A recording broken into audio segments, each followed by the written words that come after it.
The rain hadn't stopped for 2 days, and every drop that hit the window sounded like another reminder of everything slipping away. On the kitchen table lay the rent notice, the words "Final Warning" printed in bold red. Maya sat staring at it, her hands wrapped around a mug of cold coffee she couldn't afford to reheat. It was the 5th morning in a row she'd skipped breakfast, just to save a few coins. Her phone buzzed. A message from Ethan lit the screen. "Don't worry, babe, I'll send it tomorrow." Tomorrow again. It had been tomorrow for 3 weeks. She scrolled up through the thread, reading the same promises written a dozen times, each one emptier than the last. Her throat tightened. She wanted to believe him, she really did, but belief didn't pay rent. A knock at the door broke the silence. Maya froze, her pulse quickening. Everyone in the building knew that Mr. Carter, the landlord, didn't visit without a reason. She wiped her face, straightened her worn sweater, and opened the door just enough to see him standing there with his umbrella dripping on the welcome mat. He wasn't angry, just tired, like someone who had seen this scene too many times before. "Morning, Maya," he said evenly. "You got my note, right?" She nodded, unable to meet his eyes. I just need a few more days. My boyfriend said he'd send the money." Mr. Carter sighed. "I've heard that one before." Then his tone softened. "Look, I'm not heartless. I know times are hard, but I can't let you stay for free. The bank doesn't wait for me either." "I understand," she whispered. For a moment, neither of them spoke. Rain filled the space between their breaths. "Finally," he said, "I've seen good tenants lose everything because they were too proud to ask for help." He adjusted his umbrella and added quietly, "If you ever want to talk, I'm around. Sometimes there's another way." Maya blinked, confused. "Another way?" He gave a small half smile, the kind older men give when they mean more than they say. "Think about it," he murmured, and started down the hall, his footsteps fading into the rhythm of the rain. When the door clicked shut, Maya exhaled shakily. She leaned against it, heart thudding. What did he mean another way? She wanted to be grateful for the offer, but something about his tone unsettled her. It wasn't exactly threatening, yet it wasn't comfort either. It felt like standing at the edge of a choice she didn't understand. She moved back to the kitchen, the empty chair across from her looking almost human in the dim light. Her voiceover could carry the thought. "I wasn't scared of Mr. Carter. I was scared of myself, of how easily desperation can make anything sound like mercy." Later that afternoon, she tried to distract herself by searching online for jobs. The listings blurred together. Minimum wage, 2 years experience, must own a car. She didn't have a car. She barely had bus fare. Her stomach growled and she drank water instead of eating. The sound of the rain grew louder. The whole building seemed to sigh with her. She thought about calling Ethan, but she knew how that would go. He'd apologize, swear he loved her, then tell another story about a delayed paycheck. She imagined him laughing with friends somewhere dry and bright while she sat counting coins. Her anger bubbled up quickly, followed by guilt for feeling it. Evening came. The hallway lights flickered. Maya wrapped herself in a blanket on the couch, staring at the window. The city outside was blurred by rain, the neon signs bleeding into one another like watercolor tears. She wondered if Mr. Carter was right, if pride was just another kind of cage. Maybe she should ask him what he meant. Maybe there really was another way. Then again, maybe that was how people lost themselves. One small compromise at a time. Her phone buzzed again. Ethan, still sorting it out. Promise. She turned the screen face down. No reply. Hours passed. The building grew quiet except for the occasional creak of pipes. Maya's eyelids grew heavy, but every time she closed them, she saw Mr. Carter's expression, kind, yet unreadable, and heard his voice. "Think about what you're willing to do to keep your place." She pulled the blanket tighter and whispered to herself, "I just need one miracle. Just one," the rain answered, steady and indifferent. When the clock struck midnight, she rose, walked to the window, and looked at her reflection, the tired eyes, the trembling mouth. She didn't look like the confident woman who'd signed the lease 6 months ago. She looked like someone at the edge of giving up.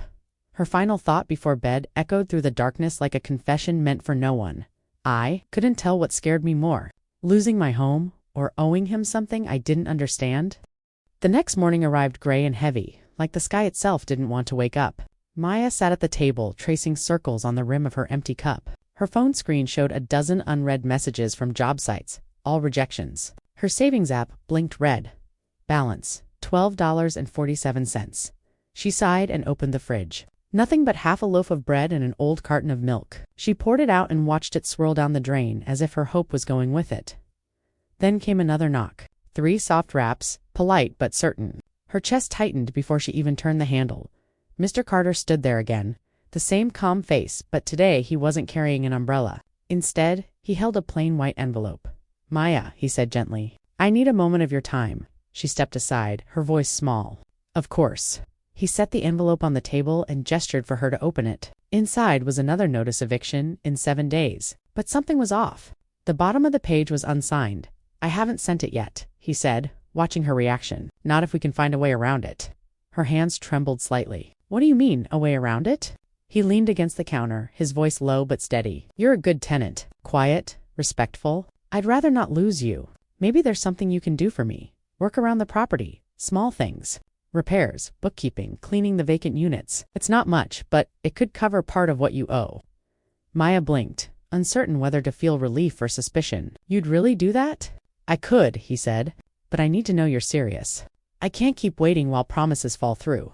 Her heart pounded. For the first time in weeks, there was a flicker of possibility. I'll do whatever I can, she whispered. Anything honest? His lips curved slightly. Honest is good, he said, though his eyes lingered on her a moment longer than they should have. Start tomorrow. There's an empty unit on the 2nd floor that needs cleaning. He turned to leave but paused at the door. Maya, don't lose faith. You remind me of someone I once knew. Someone who didn't know when to ask for help until it was too late. And then he was gone. Maya stood frozen, the envelope still in her hand. Her thoughts tangled together, gratitude, unease, and a faint echo of hope. She whispered into the empty room. Maybe this is the break I needed. That night, she gathered a few cleaning supplies from under the sink and walked up to the 2nd floor. The hallway smelled of dust and old paint. The vacant apartment's door creaked open to reveal a bare room. Sunlight pooling faintly through torn blinds as she wiped down the counters and swept the floor. She narrated softly to herself. I kept telling myself this was fair trade, work for shelter, effort for mercy. But deep down, I knew I was walking a line I didn't fully understand. Every sound in the empty space seemed louder. The scrape of the broom, the squeak of the bucket handle, and every so often she thought she heard footsteps in the hall, only to find no one there. Her phone buzzed again. Ethan. She hesitated, then answered. Hey, his voice came through, lazy and familiar. You sound tired. Everything okay? The rent, she said quietly. I'm working it off. Mr. Carter offered me a deal.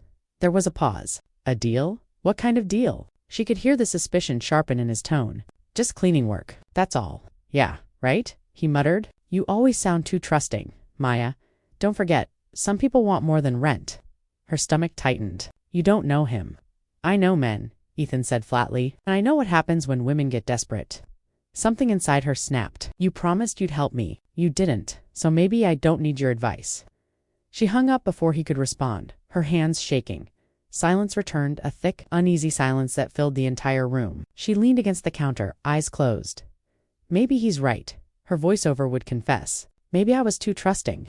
But what choice do you have when every other door is locked? By the time she finished cleaning, the sun had set. She walked back to her apartment, exhausted but strangely lighter. For the first time in weeks, she didn't dread tomorrow when she passed Mr. Carter's office door.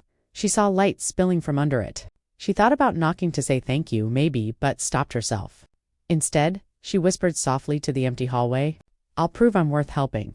Inside her room, she folded her hands and prayed, not for money, but for clarity. Her final voiceover would close the section.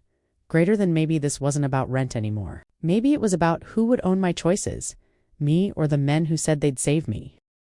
Days began to blend together. Morning light through thin curtains, the echo of footsteps in empty hallways, the soft hum of vacuum cleaners and old radios. Maya spent each day cleaning, fixing, and organizing rooms that weren't hers, spaces that once belonged to people who had moved on, leaving only their ghosts behind. At first she worked in silence, but slowly, something inside her started to change. The work that began as desperation started to feel like purpose. She woke earlier, moved faster, and by evening, she found herself smiling faintly at her reflection, tired, but alive. Every now and then, she'd run into Mr. Carter in the hallways. He'd ask how she was managing, his tone quieter each time, his eyes softer. Sometimes he'd bring her a sandwich or coffee, saying it was left over. She knew it. WASN, single quotes T. One afternoon. She was wiping windows in the lobby when he stopped beside her. You've done more work here in 2 weeks than my last cleaner did in 2 months, he said with a small smile. Maya looked at him. I'm just trying to make things right. He nodded. You already have. There was a pause, the kind that lingers between two people who don't quite know how to say what they're thinking. Then he said, come by my office when you're done. I've got something for you. When she arrived later, the blinds were open, sunlight cutting across the desk. Mr. Carter handed her another white envelope. Her hands hesitated before opening it. Inside was a rent receipt marked paid in full. She blinked in confusion. I don't understand. I haven't finished the work. He leaned back in his chair. You've done enough. I saw the effort, the hours, the way you didn't give up. Sometimes we help people not because they deserve it, but because we remember when we needed it to. Maya stared at him, unsure if she wanted to cry or smile. You didn't have to. I did, he interrupted gently. Because once someone did it for me?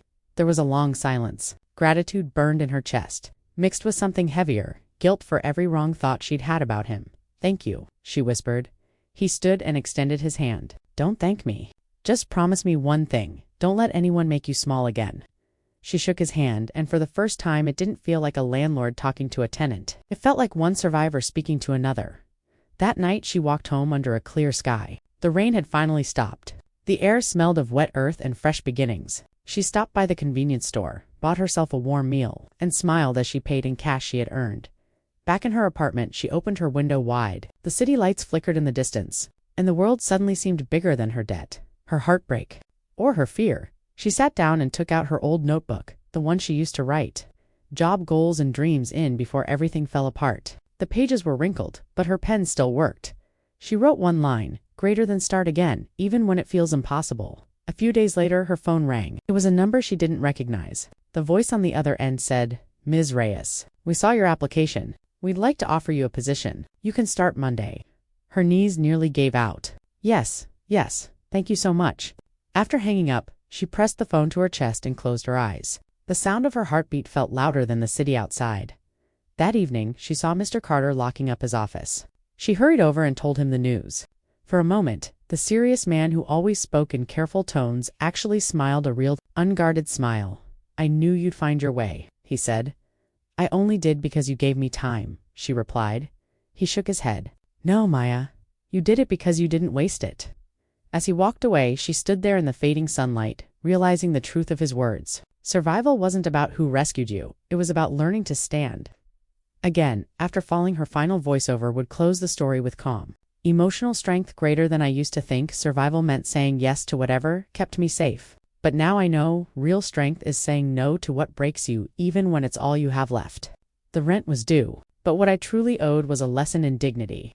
The camera could fade to her window, glowing softly in the night. City lights shimmering beyond, and the sound of gentle wind replacing the storm that once drowned her world.